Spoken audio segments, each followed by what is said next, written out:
part of this project, putting Susie Yellowtail's life story together. It has been a good experience so far, and it's not over yet. I'd first like to clarify two things, and then I can go about my story here. Grandma Yellowtail, as I'll call her from now on,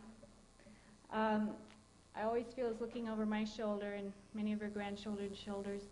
And so I have to clarify this. She's an imposing character and had a big belt. So I'm going to clarify, first of all, in Crow culture, one does not mention the name of a person who has passed on. They let them go. They're always aware that they're still around in spirit, but they don't talk about them or mention their name in person. So I'm stuck with a little bit of a dilemma in putting this together and also talking and speaking her name. It was her who wished her story to be told, so I would hope that that would be blessing enough to also talk about her story in voice as well as written word. To talk in Crow culture translates the breaking of the mouth, and once a word has left your mouth, it may have consequences as far as what's being said. So we have to be very careful how we speak about things.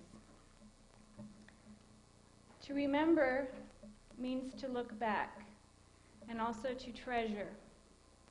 And I hope with her blessing, because she wished her story to be told, I can talk about it now. Another point I'd wish to clarify is in the calendar, the talk was mentioned as Susie Yellowtail, Crow Medicine Woman, which in our language may be taken many ways, or two ways. Susie Yellowtail was a nurse in the white man's way. She was a very spiritual person, but she was not a medicine woman in the Indian way, and I'd just like to clarify that. The word Akbalia in Crow means one who doctors with Baxpe, which means spiritual power, which more illustrates her husband's role, not her own.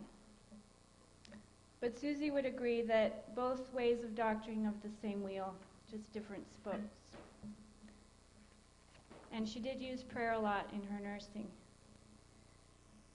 And it is appropriate that her Indian name, given to her as a child by a clan aunt as customary, is Spotted Medicine Beads.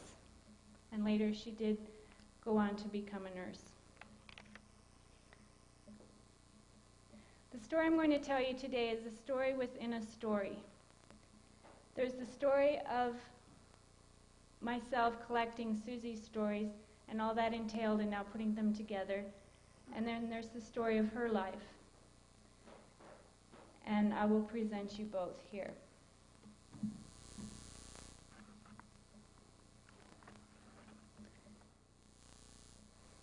Occasionally throughout history, a great warrior man or woman is born. They may have as their weapons, depending on the time, a spear, a gun, a fine horse, the spoken word, divine power and courage, and unsurmountable strength to carry out their missions. If their cause is for the common good, they will almost always have faith. In this manner, they never travel or fight alone. They are fully protected and have a source with which to seek counsel and continual guidance. Susie Walking Bear Yellowtail was such a warrior. Even today, 12 years after her passing, family and friends who knew her turn to her asking for strength in especially difficult situations, to ask her for some of that which sets her apart from others.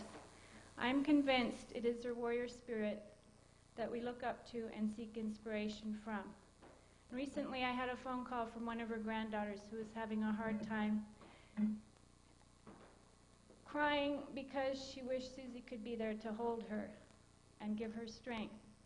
And I told her I would send her one of the tapes of her voice to help her along. So she's still someone that the family and those within the tribe are looking up to. Susie's particular weapon was the spoken word. I can only guess what it had been during pre-reservation times. An eloquent and forceful speaker during her lifetime, it was her decision to tell her life story and share it with others. But it would have to be spoken, not written. She was a storyteller, not writer. And so it was traditionally with her people.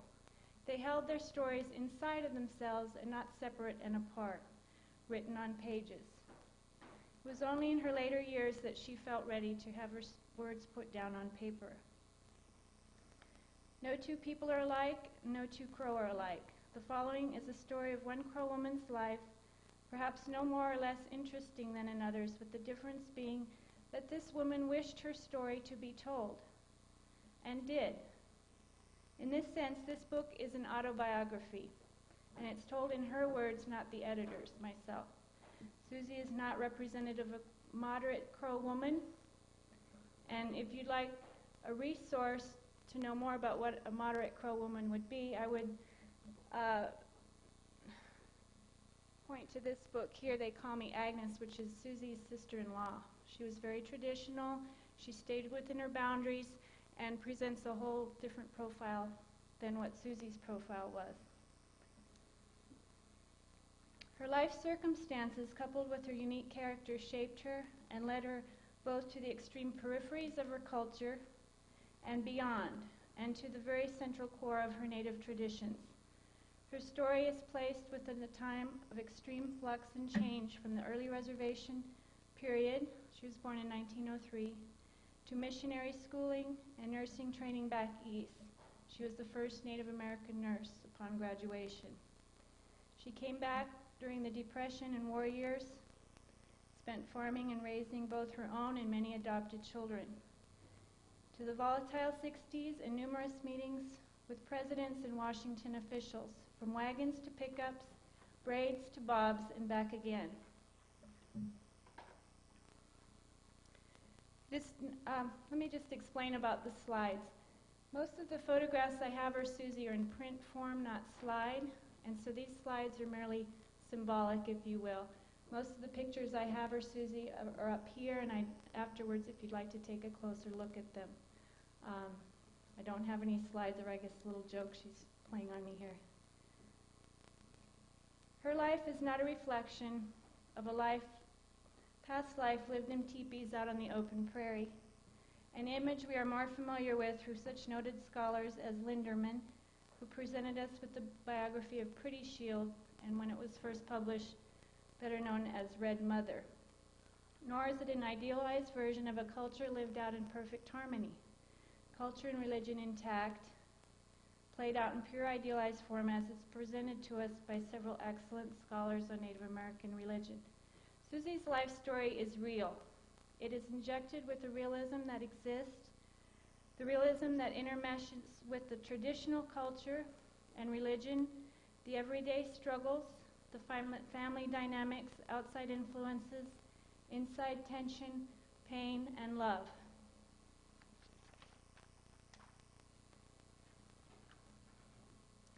This is a photograph of my father, Joseph E. Brown, whom I love very much and who has been always an inspiration to me. He traveled out west in the late 30s and 40s as a young man seeking out the Council of Black Elk, a Sioux elder. During that time, let me just show you a picture of Black Elk here. He was writing the 7 rights as told to him by Black Elk. During this time, Joseph traveled to the Crow Reservation and befriended the Yellowtail family. He was introduced to Susie's husband, Tom Yellowtail, and there's a book that just came out recently on Tom's life and his role as medicine man and Sundance chief. 4 years after, my father would return to observe the Sundance and visit. This is getting a little personal now here. As a child, my father would pack his family up in the Land Rover every summer, and we would roam the West, sometimes on the road, sometimes off, more often off. Our destinations would usually be the Western Plains, visiting friends on the Sioux, Shoshone, Ute, and Crow reservations. My first memory of Susie is identical to my last, and I took a photograph of her that captures this image, and afterwards, if you'd like to look at it. here. This is how I remember her best. This is typical Susie to me as grandmother. I only knew her